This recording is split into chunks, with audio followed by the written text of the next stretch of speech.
5%.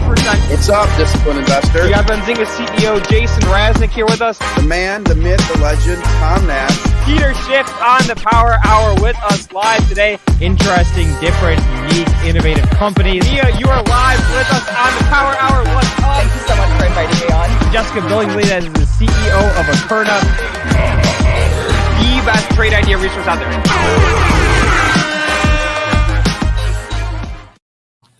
Yo, what is going on, everybody? Happy Wednesday, hump day. Woo! One of my favorite days of the week. Still have that camel commercial imprinted in my mind where the camel is walking around and saying hump day to its coworkers. Every Wednesday, I wake up, I think of that. But what's going on, guys? This is the Power Hour. This is the Trade Idea Show. I am ready to get after it. Big lineup today.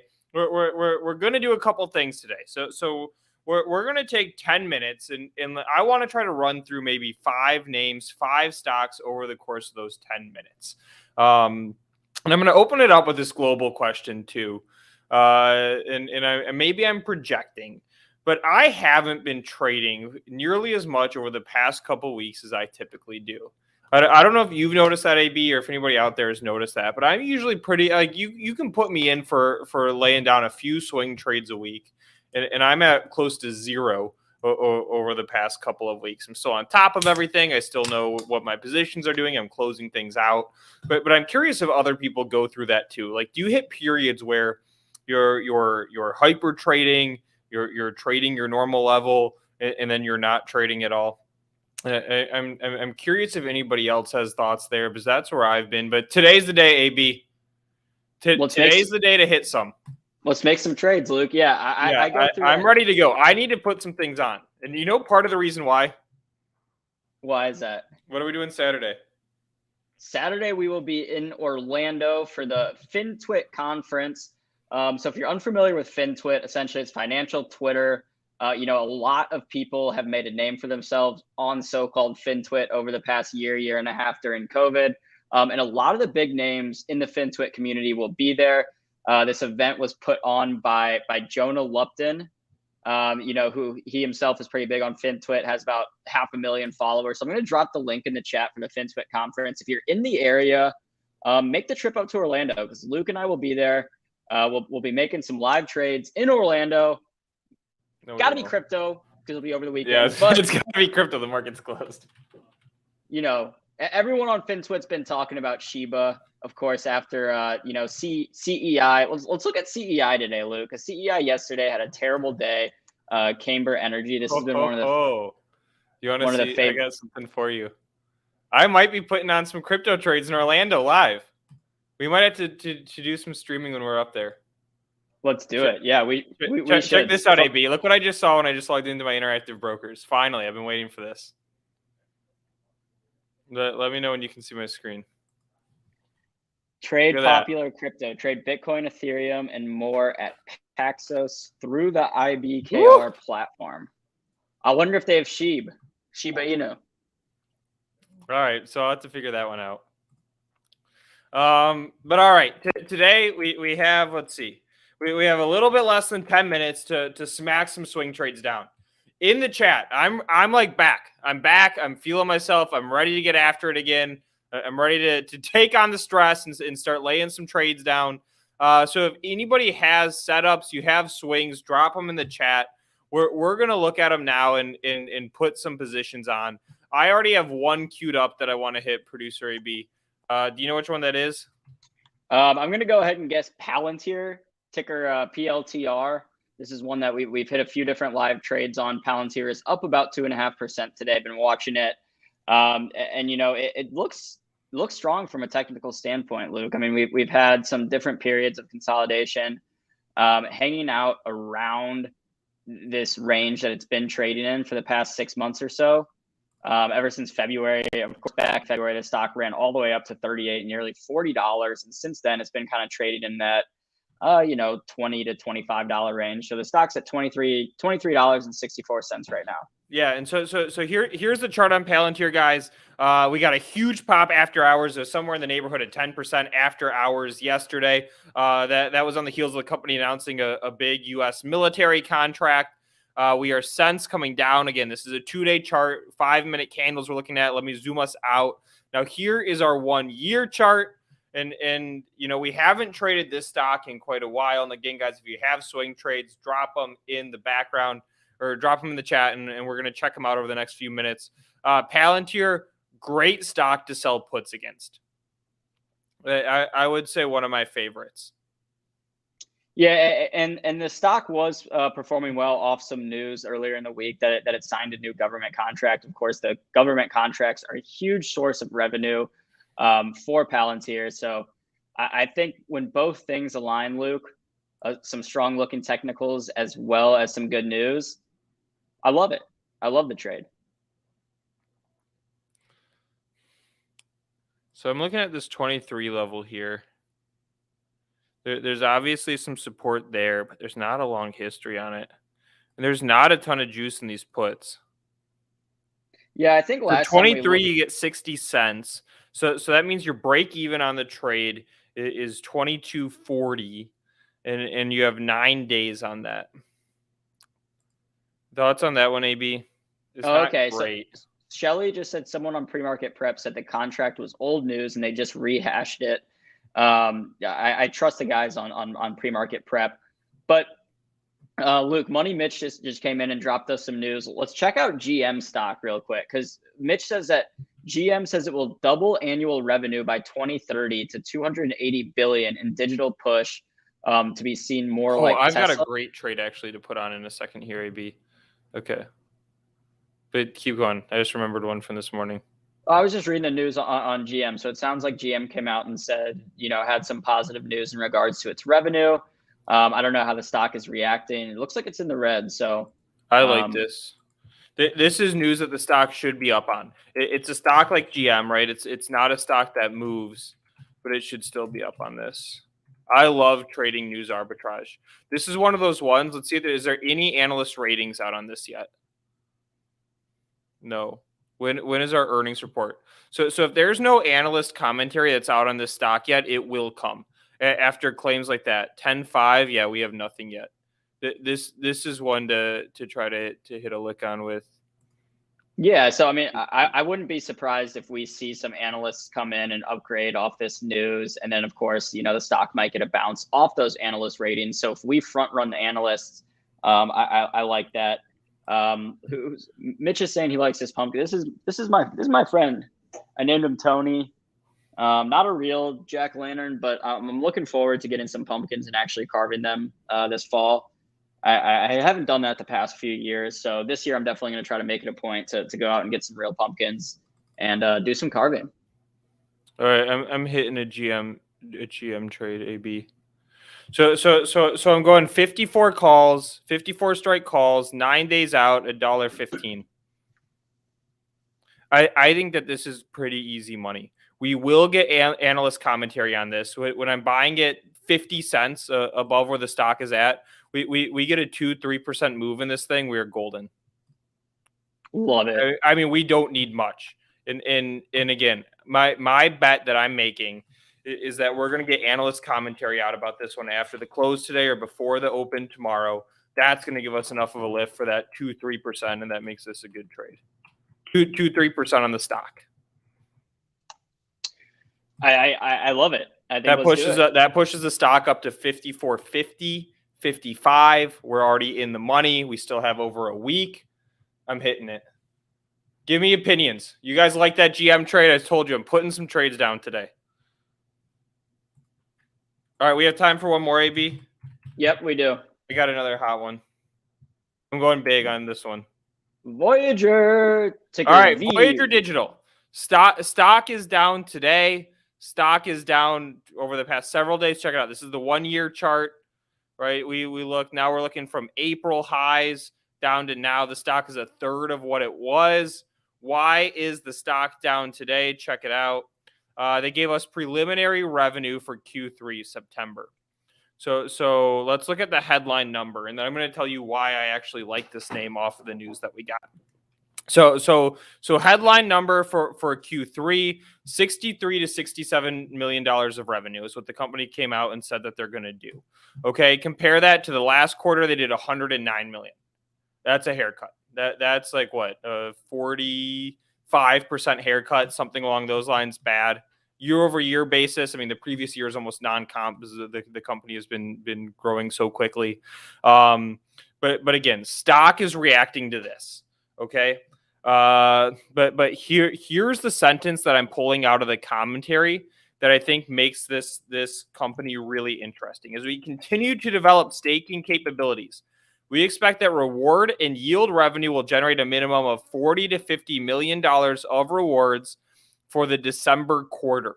So that's Q4. That's the quarter that we're in now. We started in October, November, December. So they're saying that they're going to do $40 to $50 million of this revenue in Q4. We did not get the breakout of transaction revenue specifically for Q3. But I'm gonna say that if transaction revenue, transaction revenue used to be like 90% of the revenue.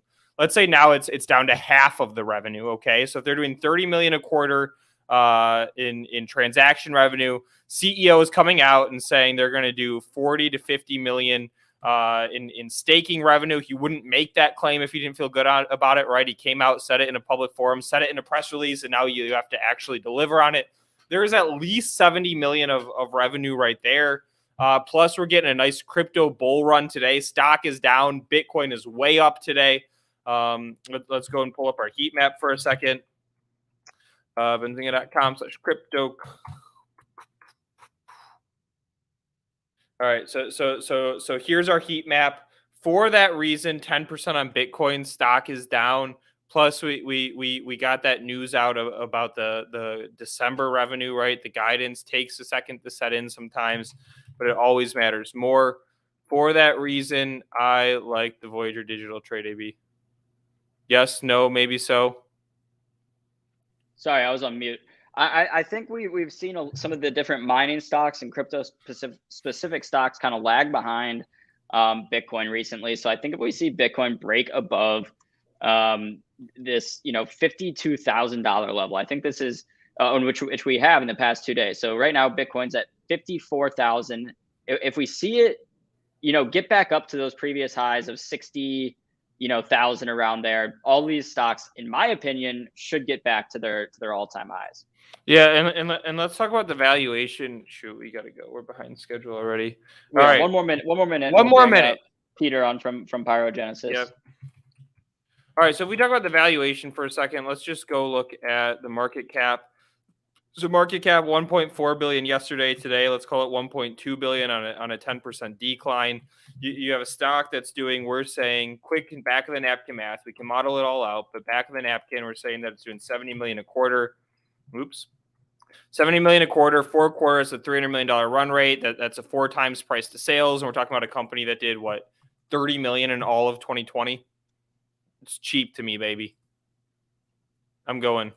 Love it. Let's do it. We're getting back into the Voyager trade. Of course, this is one that Luke was in very early. And then I got blocked. Let me try the Canadian symbol. I don't know, man. I don't know. They don't want us. Sometimes. They don't want us to win, like DJ Khaled would say. I can trade the Toronto listing though.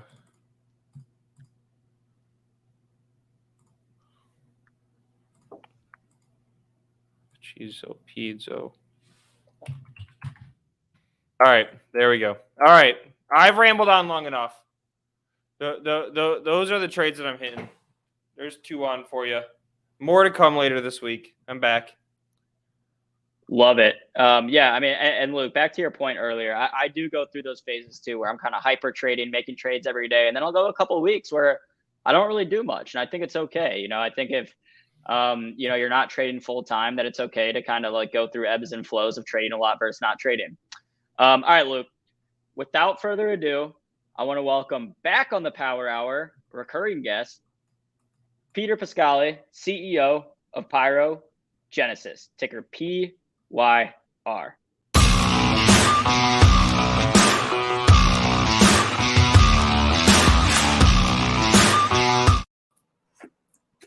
Peter, welcome back on the Power Hour. Thank you for taking time out of your busy day to join us. Oh, anytime, baby. I love it. So tell me what's new. What's new in the PyroGenesis world? Where do I start, AB? For crying out loud, we've since the last time we spoke, we posted the 6-month revenues of $16 million. That's off of a full year last year of 18, and a year before of 4.8. So you can see the trend in revenues is increasing quite rapidly. We recently announced we've had 13 news items come out in the past 2 months.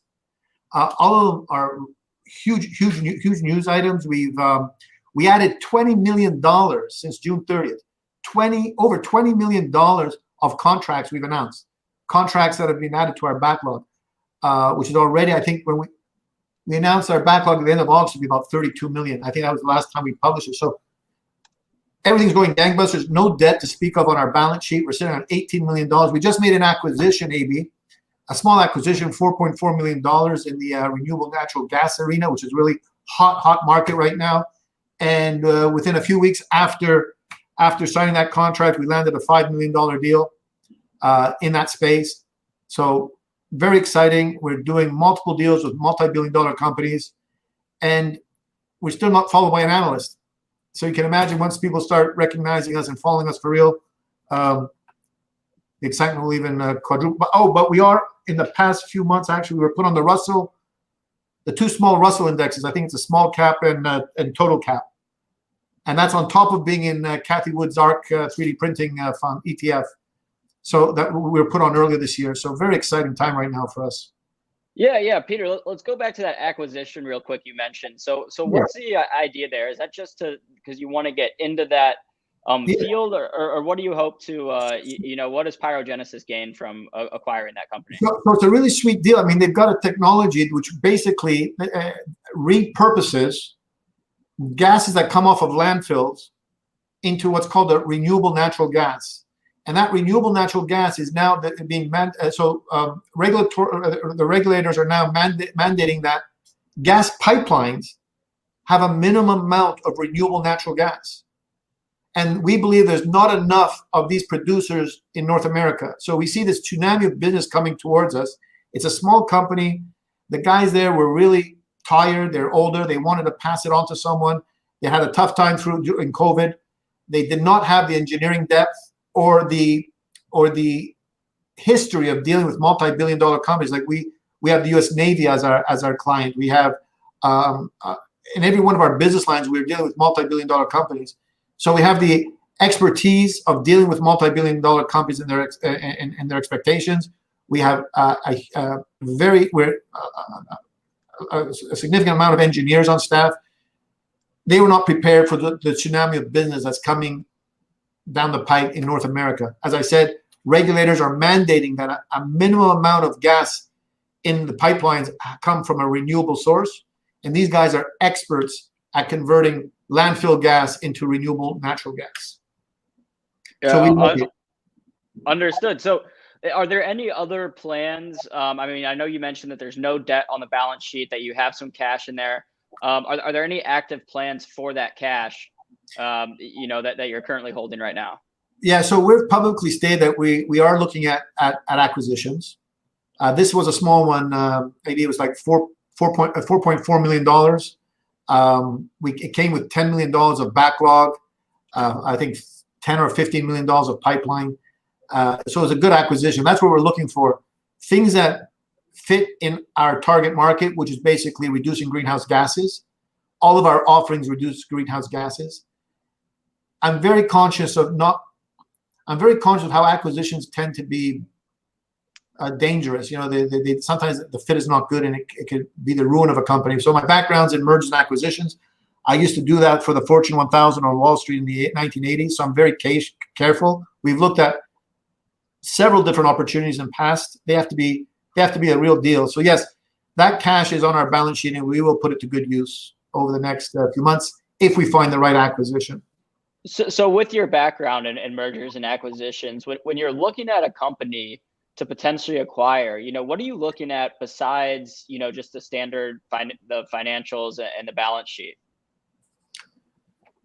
So we're looking at, it may sound a little tree hugging, but we're looking for also the chemistry amongst the players. Can we acquire them and integrate them into our company with relative ease, because oftentimes that'll be a big stumbling block.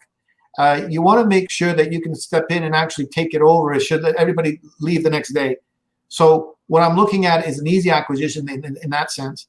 But technically, we want to be able to add some value. So I believe our team can add value in this particular acquisition by creating intellectual property, looking at what they're doing and improving upon it. We've got that type of expertise. So we're looking, when we make an acquisition, not just for the balance sheet. We're not buying revenues or balance sheet.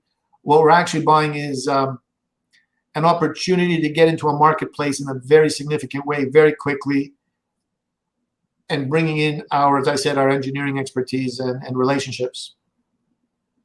Got it. Yeah, that makes a lot of sense. I don't think that. I mean, I think that sounds, just savvy from a business perspective. That if you, it's not black and white balance sheet asset. It's very difficult sometimes to get your head around something like that. But those are the most important elements, I believe, in an acquisition, if it's going to work right. I mean, you have to have the balance sheet, you have to have the assets and the backlog and pipeline. But that aside, it's the other things that'll make it or break it, I think. Yeah. So Peter, I got the Pyrogenesis stock chart pulled up right here. Yeah. And I can see that since, around, looks like mid-July, the stock's kind of been trading sideways in a range, hanging out at around, high threes, $4. Why do you think the stock has been so steady over the past few months? So it's very dangerous for me to talk about stock price particularly, but let me try and do it in terms of how I view the company. The company is much better today, much better today than it was at the beginning of July. We've added a significant amount of contracts. We've improved the backlog. We've proven that we're turning profitability when we came out with our second quarter numbers from a cash perspective, non-cash. When you take out the non-cash items, we're operating profitably. So it's trending very, very well. We're proving out everything we've said in the past. I believe that I know that there are a lot of shorts out there that don't believe what we're saying, and you'll see sometimes when we come out with a press release, the stock will just take off and then it'll back down a bit. Are you still there? Yeah, you still there? So I'm here. Yeah, so sorry, I lost you for a second. I just put you on full screen because you were talking so well that I wanted. So the rest of the time I wasn't talking well, AB. No, you were. I'm just kidding. But going back to the stock, I mean, basically we look at these shorts as being what I call rocket fuel. I mean, once this thing, we have enough press releases and it comes off, they cover themselves. It just ends up being rocket fuel, and that's what happened. It's happened several times in the past year as we've gone from about 20 cents up to where we are today. So it's holding steady. I believe there's a lot of funds and banks buying in right now, and when it dips a bit, they keep it steady. But a lot of news has come out, which was not obviously there when in the beginning, end of June. We've improved. The company's significantly improved since then. That's for sure. Yeah, no, yeah. I mean, it seems like, to me, it's always sometimes like a good sign when you see a stock trading sideways, kind of consolidating. You mentioned there that you think some funds and institutions are buying, which to me is always a great sign, because anytime that someone whose job it is to go out and find stocks to put in a portfolio for clients or big institutions, that they're buying that stock, to me that's a great sign that, hey, look, it's not just retail traders like Luke and I that are going out and buying this, that some real institutions are buying it. I see on the chart that it looks like back in mid-September, about a month ago, we had one day with just very out of the ordinary volume. Do you know what happened on that day? Was that a press release that came out? That was a press release. I can't remember which one. It might have been an interesting one that came out. We've got an opportunity in iron ore pelletization where that's where they concentrate the iron ore at the source to replace the burners that they use, which are fossil fuel burners with our diesel torches, our plasma torches. So our plasma torches have zero greenhouse gases. So replacing them will improve the situation, and they're under a lot of pressure to improve it. So to make a long story short, we've press released that we had opportunities there. People are very excited, and I think that was the press release. I think it was where we announced that we had a second client come and buy torches, and gave us, so they bought 4 torches for $6 million. They gave us some insight in that the next group of torches will be for like 130 torches if these torches are successfully implemented in their facility. That's something like, it's like a $60 million right there in orders. If you use the net present value of 7 million of torches, like a $750 million potential order. So that's what kicked it off, because it was a second client in that industry that's going forward with the idea of replacing all their a majority of their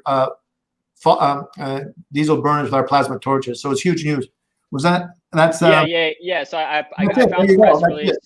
Yeah, on September 14th, that same day that we saw that big volume candle. Pyrogenesis announced a $6 million torch order with another major iron ore pelletizer. So I guess, Peter, huge news. That was huge news, AB. Huge news.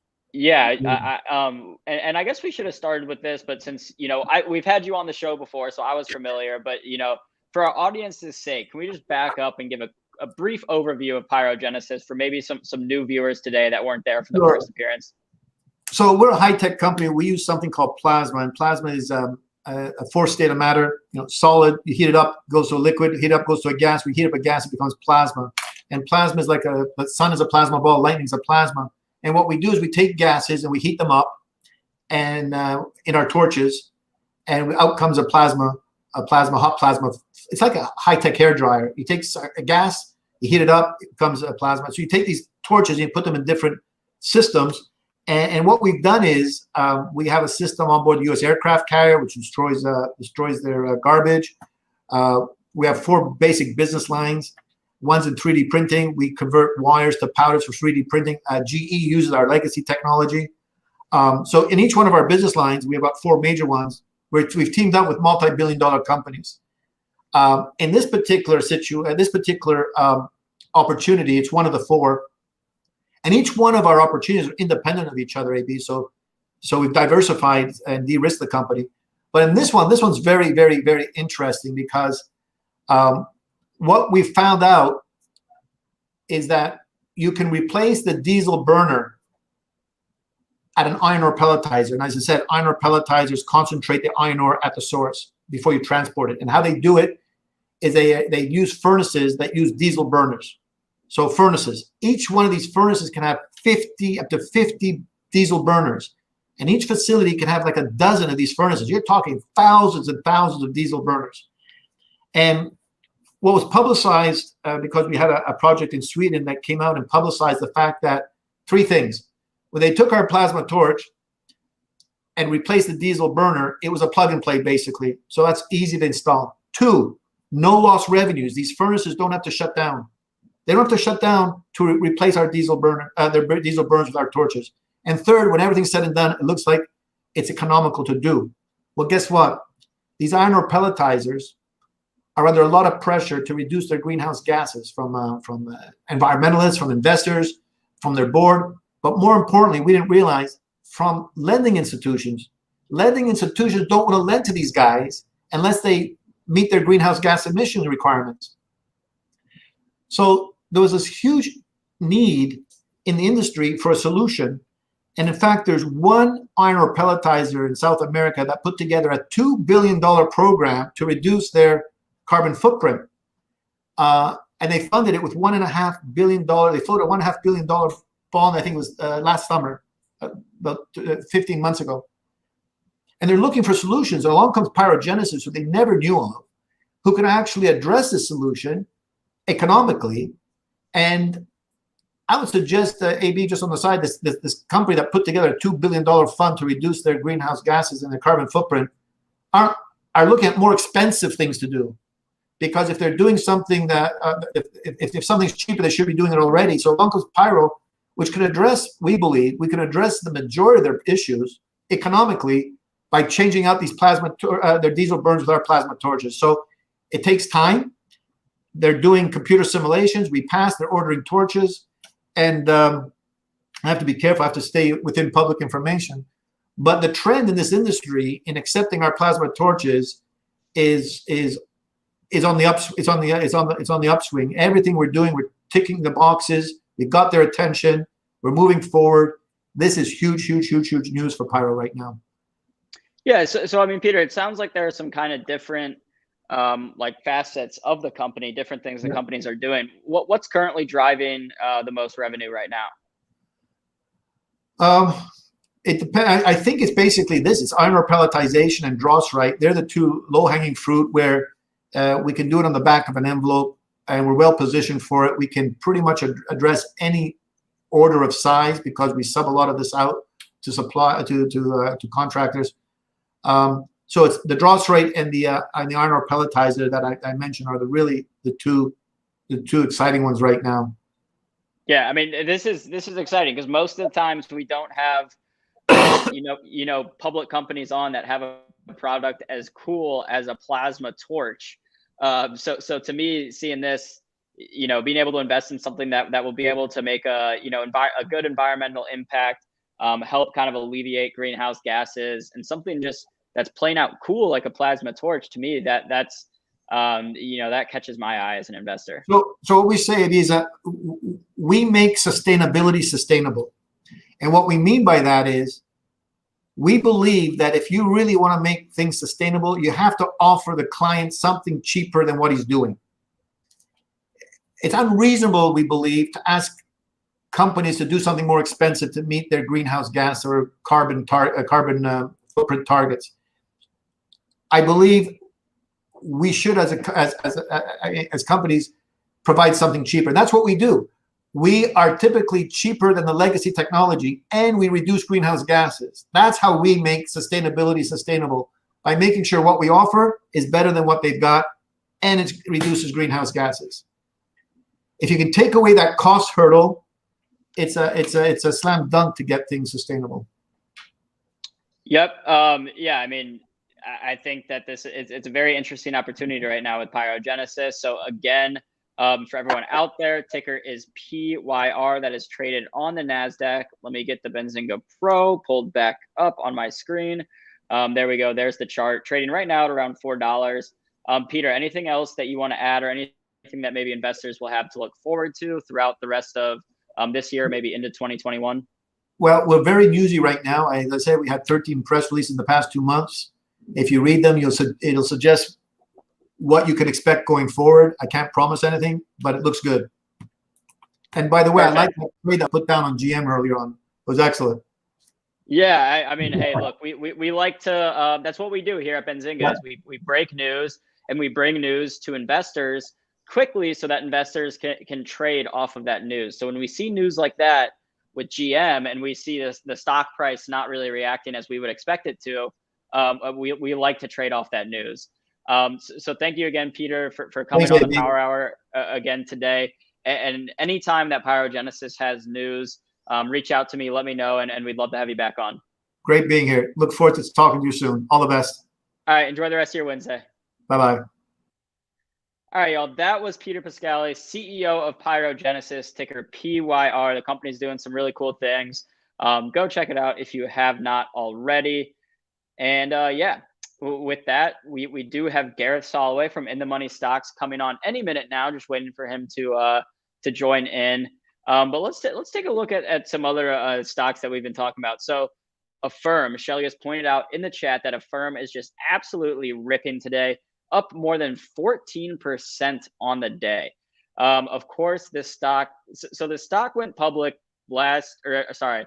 January of 2021. So at the very beginning of this year, looks like it opened around $90, ran all the way up to 130, came back down, ran again up to around 150, and then just got beaten down. And when I say beaten down, I mean, I'm talking it went from 150 down all the way to 48. So that's like 68% down in 3 months time. And then flash forward here, this big green candle here is when it was announced that Affirm got the Amazon deal. So the stock came back up to around $100, traded down again, and then came back up on its earnings, on its revenue. And now the stock had been trading around this range, $110 or so, and is up more than 14% to the $130 range. Let me see if we have any specific news today on why exactly. So Affirm launches adaptive checkout, bringing greater choice and flexibility to merchants and consumers. So it sounds like Affirm is, just had made some adjustments to its product or service, essentially. Buy now, pay later. Shelly says she's adrenaline pumped right now. Shelly, let us know how you traded this. Did you just have common stock, or were you in on a call, or how are you making money off this today? I'm curious. The stock. So I was looking at options for Affirm, but the options are very expensive because the stock price isn't cheap and it's very volatile. So there's a lot of implied volatility, which makes the contracts more expensive. But yeah, I mean, so here we're looking at a 2-day chart. We can just see how strong it's been today. Let's go back out to the daily candles. If you're not in it yet, if you're not in the trade yet, I think I'm going to hang out on the sideline here because this kind of scares me that if we get up to this previous resistance of 130, that we could come back down off this news. But if we see something like a double bottom, like a bullish pattern, then I think we could certainly break out.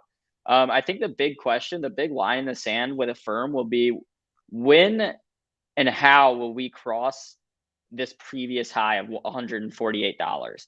Because if we have good news and we break past that, then we could easily see this stock continue to run. But right now, I'm hanging out on the sideline just in case this trades off tomorrow after the news wears off. Let's see. Shelly said that she got an out the money call, bought a $114 call. Wait, 200. You bought a $201 call on this, Shelly? Interesting. Other stocks I'm looking at today. Let's check back in on GM. Of course, Luke bought this earlier today. Let's go to the 2-day chart. So yeah, I mean, it does look like this stock bounced off the news, got all the way up to $55, and then came back down. Trading higher off of its lows, but still down more than 1% today. I think if we see that, we need to see this continue this strong trend, maybe get back up to this $55 range by end of week. But I like the company long term. I think a lot of these legacy car makers that are now getting into electric vehicles it'll take a while for the earnings and revenue and all this to reflect that. Okay, let's see. Shelly got an $122 strike. There we go. How much was that, by the way, Shelly?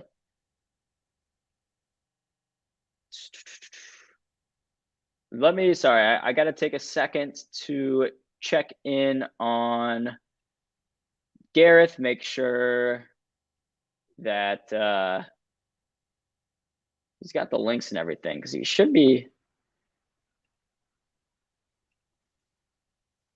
coming on here any minute.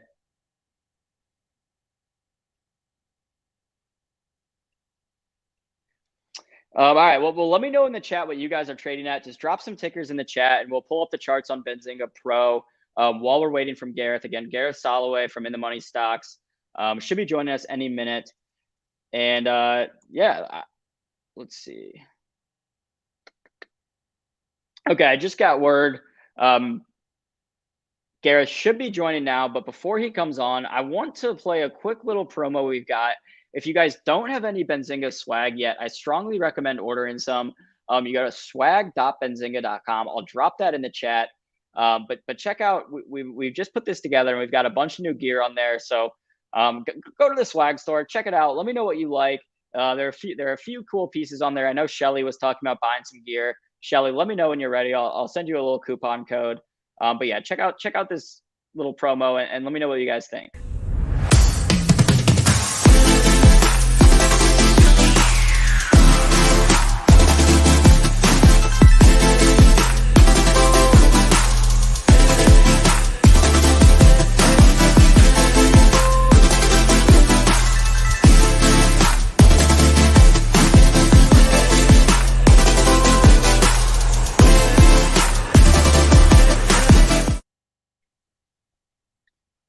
All right, I just dropped that link in there for swag@benzinga.com.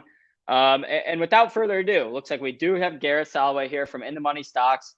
So I'm going to go ahead and bring him on and let me know again in the in the chat what tickers y'all are trading. We'll pull them up on Benzinga Pro. We'll check out the charts. And yeah, without further ado, let's welcome Gareth back on to the panel.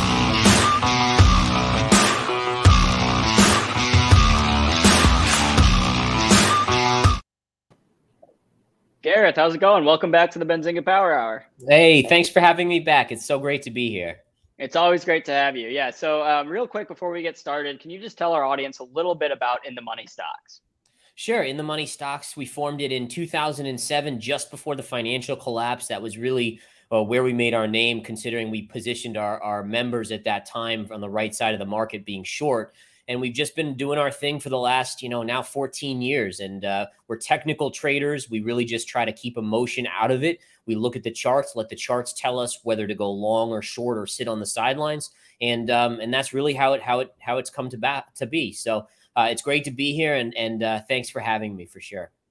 Yeah. And so Gareth, last time you were on the show, we were talking about the China trade. I've got Alibaba's chart pulled up. And last time, we were kind of in agreement that we thought the stocks had gotten a little too beaten down. And of course, since then, the stocks have just continued to get beaten down. Have you changed your tune on the China trade? Or are you still in the boat that you're like, hey, look, I understand the risks out there, why these have gotten beaten down, but enough is enough. These got to come back up sometime. Yeah. So a couple things. Number one, absolutely. Yeah. We were talking about the bullish, potential bullish move up. That hasn't materialized. I think more so because of the Evergrande situation, where there's the worry that there's going to be contagion, not so much in the global picture, but more so domestically in China, where the economy could suffer, and then investors or consumers may not be so into buying, products from Alibaba, for instance. But overall, this is, again, the valuation here is just the biggest no-brainer. Since we talked last, I've accumulated even more. Just a couple days ago, I picked up more Alibaba. I love the price action today. Markets are down. Alibaba's up. Yesterday, it had a nice little reversal day. And one of the things that I spotted was Charlie Munger actually almost doubled his position in Alibaba, raising it by 88%. At $148 a share, I believe he picked up, almost doubling his share. So anytime you get someone like attached to, Warren Buffett doubling up their share size in it, to me, it's like, who am I to say, oh, it's going to keep going down? I mean, these guys are the biggest fish in the room. We got to trust them. So I'm in the camp that it's going to go higher. I think that, again, we'll look back and say these were generational lows on these stocks. And I'd much rather be in these names than any domestic U.S. companies right now, considering the outlook here in the U.S. Yeah. So let's touch on that real quick. But before we do that, you mentioned the price action today, kind of the relative strength against the market. So if you look at SPY, let's check in on that. SPY's down about 0.75%, down 70 or 0.75. And Alibaba's up. So to you, is that like always a good sign for you, that if you see a stock that's up when the market is down, you're like, okay, this is showing relative strength. That gives you conviction that if you buy this now and the market's up tomorrow, that that stock is going to be up? Or how do you look at that? Yeah, so relative strength is definitely important. What you don't want to do is necessarily trust just one specific day. I like to see multiple days in a row where it outperforms coming off a low, and that'll kind of give me confidence that that low was a major low being put in. So today it's great to see. I'd like to see that happen again tomorrow. Let's say the markets are flat tomorrow. If Alibaba could eke out a 1% gain, even that's relative strength. That tells you there's accumulation going on there from players that are kind of ignoring the overall S&P and the Nasdaq, but specifically buying names like Alibaba. So yeah, for sure, just multiple days of that you'd want to see first. Got it. Yeah, that makes sense. So let's go back to something you said. You mentioned the U.S. outlook, and I imagine that's going to raise some eyebrows, essentially saying you'd rather buy Chinese names right now than U.S. names. Why is that? How do you see the U.S. outlook right now, and kind of long term?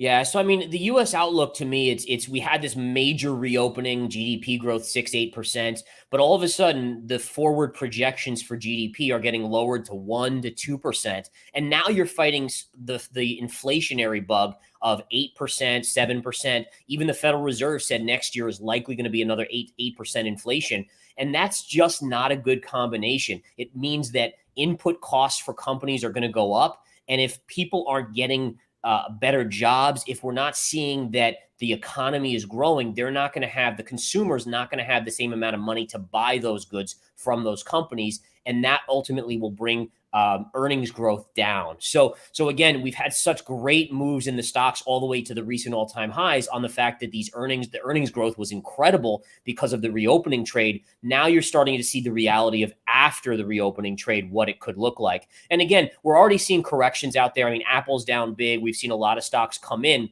I think you'll see bounces, but ultimately, I think you're going to go lower. In fact, I would love to show here, if I could show my screen, I think it would be really useful here. Yeah, you should see a little button. Yep, we got it. There we go. I've got it pulled up.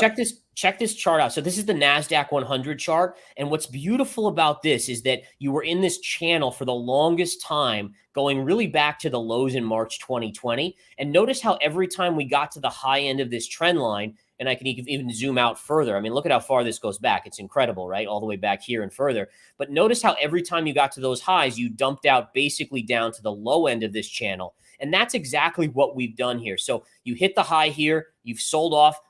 Friday, we hit the low, or I think it was actually Monday, we hit the low of that channel. You should get some sort of technology bounce over the next week or so. But again, with lower lows and lower highs being put in on the market, that is a change in character and change in trend. And I actually think eventually you're going to go below this upsloping bottom trend line and actually move quite a bit lower. So I think a bounce in the near term in technology, it makes sense. And then I'll look for a rollover below this trend line.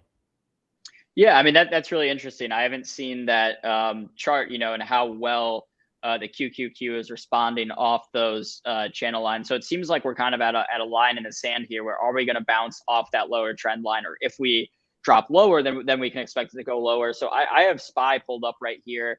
And kind of, I mean, obviously it's kind of similar to QQQ, but it seems like we've, entered this downtrend right here. And I just want to hear your thoughts on if, you mentioned we might see a little bit of a bounce, but that you'd expect it to keep lower. So are you currently short right now, the overall market or specific names, or how are you playing that?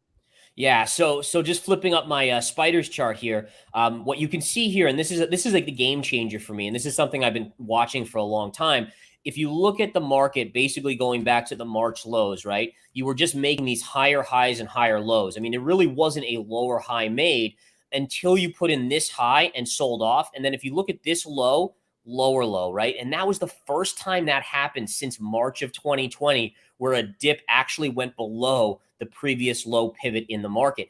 Then what we saw was a bounce up, and you could see here's your high, and now we rolled over, and this was a lower high. So lower lows and lower highs tells us there's a change in trend in the market, and that has me overall net short. Now, I do have some long plays in my portfolio, such as Alibaba, Viacom, which has been frustrating the heck out of me, that one, but other Chinese names I have long as well. But overall, I'm short. I'm short names like Apple still. I have some S&P 500 on the short side and some stuff like that, as I do expect moves to the downside in the U.S. equities markets.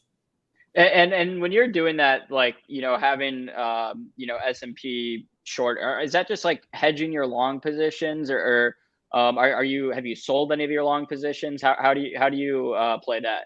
Yeah, so I definitely am a long short trader, which means that in my portfolio, I like to have some longs. I always think there's an opportunity on each side of the market. So, for instance, right now I have the KOLD, which is short natural gas. I think we're in the money decently on that one right now, but that would be some way of playing a short trade versus being long Alibaba or being long Tencent or being long, some of these other Chinese names. So what I like about that is that you're able to capture. So if the market has a big down day, you ideally get some play on your short trades working for you. But also if you pick the right long trades, those could also be maybe not down as much and your portfolio net increases. Now, this is something that someone with a very small portfolio probably has a little more trouble doing. But once you get a big portfolio, you for sure want to diversify out so all your eggs aren't on one side of the market, nor in one or two trades only. You never want to put yourself in that position where if something happens to a stock, then you're all in, you take a real big beating on that. Yeah, I mean, agreed. So you mentioned short natural gas. So how do you see kind of the overall energy market right now? I see some people in the chat kind of going back and forth about, green energy versus, how some countries are doing it. So what do you think? I guess from an investor standpoint, what are the good opportunities right now in the energy sector? Yeah, so natural gas, I mean, it's really a remarkable thing going on with energy overall. So, I mean, we see areas in Europe that are just like no natural gas, and natural gas has spiked ridiculously, rolling blackouts in China. Here in the US, we have a plethora of natural gas, so price hasn't risen as much. But one of the things that kind of made me more confident on the short side of natural gas over the last day was that if you turned on CNBC, all I heard was about shortages and how the price was spiking. And I'm a big contrarian indicator. When everyone is talking about what an amazing move a stock has had, or in this case, a commodity, it's usually at the end of the run. If you look at RSIs, in this case with natural gas, they've gotten way overdone.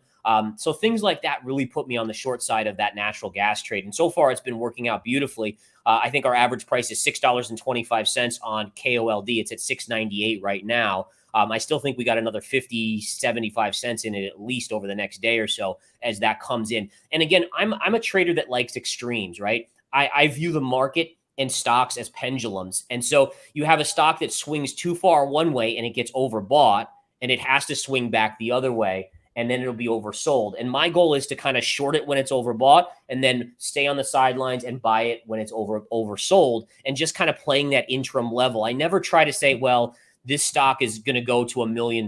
Like, God bless those people that have that ability to say, hey, I'm just going to hold this forever because I think it's going to go up forever. I'm much more of a kind of person that thinks that by scalping or by swing trading small percentages, they add up to bigger moves in the long run.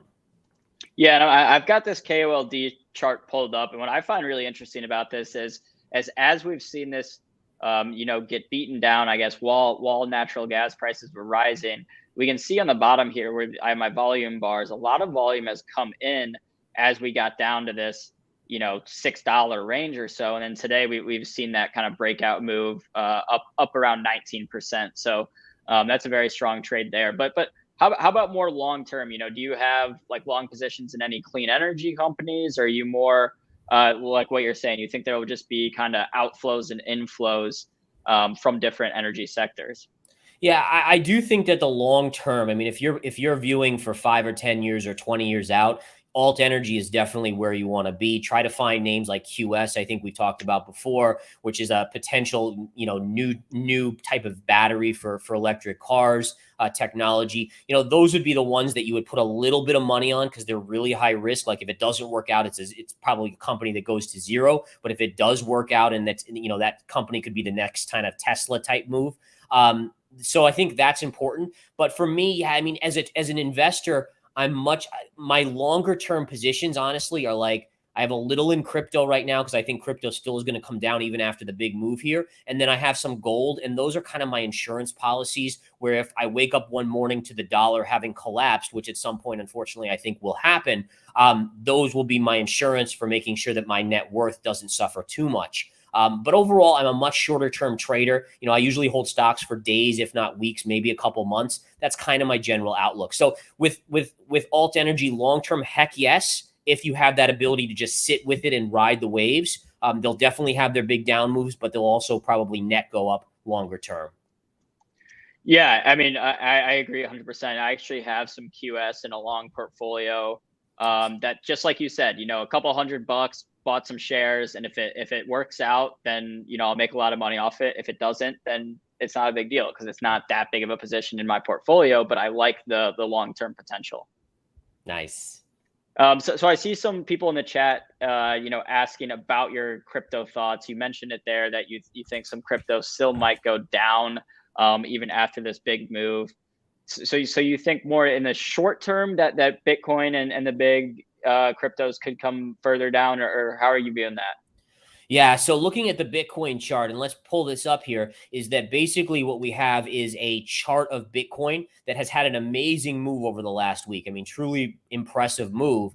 But what you're seeing is Bitcoin has just now gone back to this same upsloping trend line, which we kind of kissed just, I guess that was about a month ago or so, or a little less than a month before we had that last pullback here that took us down to about 40,000. So what I'm watching for here is how does the Bitcoin chart handle this 55-ish thousand level, right? And you can see very clearly that this line extends all the way through this high to this low to this low to this high, and that's where we currently are hitting. So this is going to be a big telltale level for me to decide whether or not it goes back to 60,000, 65,000 or not. If it can't take this out and hold above it for a few days, then I still think you're going back down. If it holds above it, you could go back to 65,000. But remember, if you look at the previous cycles, right, and this is super important to look at. So let's look quickly at the Bitcoin cycle from 2013. Remember, this type of price action is very common. So you could see clearly here was your high in 2013. You had a big dump, a big bounce, a bigger dump, a bigger bounce, and then eventually you rolled over back to 100, right? So, okay, so that's kind of in line with what we're seeing with these crazy bounces in Bitcoin that haven't taken out that 1,250 from there. That would be the 65,000 as of today. If we look at the 2017 chart, same type of thing. 20,000 high, pull back to 11,000, 17,000, or actually you went up here in between. Then you pulled back to what could be the equivalent of that 40,000. Then you went up to 17,000 before rolling over. So, again, everyone keeps asking me like, well, when does this become different? And the answer is the only thing that those cycles didn't do that this one hasn't done yet is take out the all-time high at 65,000. So again, in 2012, you never took out 1,250 until many years later. In 2017, you never took out 20,000 until 2020. And therefore, what I'm looking for here is the only thing that would change me into being a net bull, thinking that you could get to that 100,000 over the next couple months, is you got to take out that 65,000 level. If that can happen, that negates all the past cycles, and then you have to say, okay, this could easily go to 65. Yeah, I mean, I think just watching the price action, of course, with Bitcoin and the big cryptos in general, they're just so volatile, and traders always want to know, where is this heading? But you can look at the technicals, but it's hard to know exactly. Yeah. And then we are running out of time here, Gareth, but I got to ask, we've gotten some chats about your setup. Let us know what's going on behind your, what do you have at one point one stock on all different screens, or what's your setup look like on any given day? So usually a couple screens are reserved for crypto, for watching crypto charts from my crypto accounts. I have a couple stock trading accounts that I trade through. Then I have a bunch of charts for stocks. I run a chat room every day that I have to show my screen on and so forth. So it's just, I don't think any trader needs this many screens unless you're running a business where you're catering to other traders. And then there's a lot to watch, and that's my responsibility. But that's why I have so many screens behind me. Got it. All right, Gareth. Well, we are running out of time today. We've gone a couple minutes past, but I love having you on. So, I'll talk to Brian. We'll find a time to get you on again, maybe here in a couple of weeks. Any other, tickers or anything else you got your eye on? I think again, my honestly, my biggest holdings right now are China stocks, DOYU, TME, IQ, BABA we've talked about. So I think for me, again, I'm looking for the Hang Seng to bounce, the Shanghai to bounce. And again, that's where my longs are. My shorts are generally in the US markets. And I think, again, for the most part, I'm just looking for that move up in the Chinese name. So we'll see if by the next time I come on, if we can have some gains in our Alibaba holdings. Beautiful. All right, Gareth. Well, looking forward to it. And enjoy the rest of your Wednesday. You too. Thanks for having me. Of course. All right, y'all. That was Gareth Soloway of In the Money Stocks. I'm going to drop the link in the chat if you haven't checked it out already. And yeah, I mean, so coming up right now, we've got Get Technical with Neil. Someone was asking, oh, it's Bio Noob. We do have Get Technical coming up right now. This stream will automatically redirect you there. So do not go anywhere. We will answer all your technical questions in the chat. If you've got any tickers that we want to check out, let us know on Get Technical. And without further ado, let's go ahead and get technical.